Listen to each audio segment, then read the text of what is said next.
आखिरी उपदेश, एक प्रेरणादायक कहानी। गुरुकुल में शिक्षा प्राप्त कर रहे शिष्यों में आज काफी उत्साह था। उनकी 12 वर्षों की शिक्षा आज पूर्ण हो रही थी और अब वो अपने घरों को लौट सकते थे। गुरु जी भी अपने शिष्यों की शिक्षा दीक्षा से प्रसन्न थे और गुरुकुल की परंपरा के अनुसार शिष्यों को आखिरी उपदेश देने की तैयारी कर रहे थे।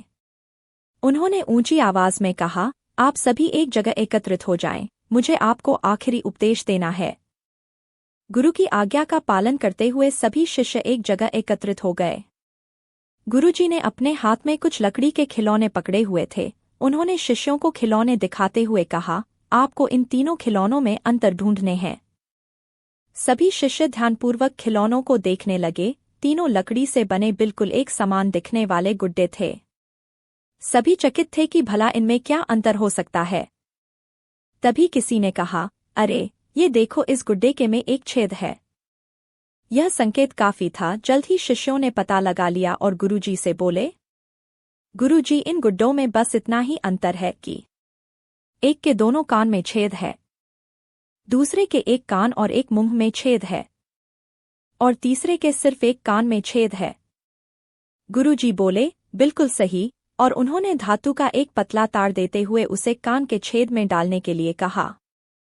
शिष्यों ने वैसा ही किया। तार पहले गुड्डे के एक कान से होता हुआ दूसरे कान से निकल गया, दूसरे गुड्डे के कान से होते हुए मुंह से निकल गया और तीसरे के कान में घुसा पर कहीं से निकल नहीं पाया।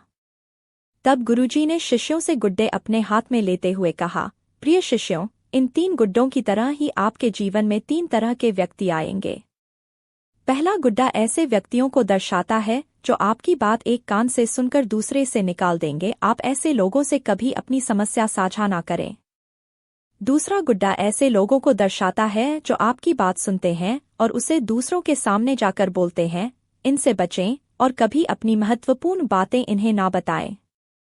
और तीसरा गुड्डा ऐसे लोगों का प्रतीक है जिन पर आप भरोसा कर सकते हैं और उनसे किसी भी तरह का विचार विमर्श कर सकते हैं, सलाह ले सकते हैं। यही वो लोग हैं जो आपकी ताकत है और इन्हें आपको कभी नहीं खोना चाहिए। दोस्तों, हमें इस कहानी से ये शिक्षा मिलती है कि हमारे जिंदगी में भी इस तरह के लोग होते हैं जिन्हें अगर हम अपनी समस्याएं बताएं तो वो दूसरे से कहकर और नुकसान करते हैं। हमें ऐसे लोगों से सावधान रहना चाहिए। दोस्तों, आपको ये कहानी कैसी लगी? कमेंट में अपनी कीमती राय जरूर दें। अगर आप नए हैं तो मेरे YouTube चैनल को सब्सक्राइब करें और बेल आइकॉन को दबाएं। मिलते हैं अगले वीडियो में, तब तक के लिए धन्यवाद।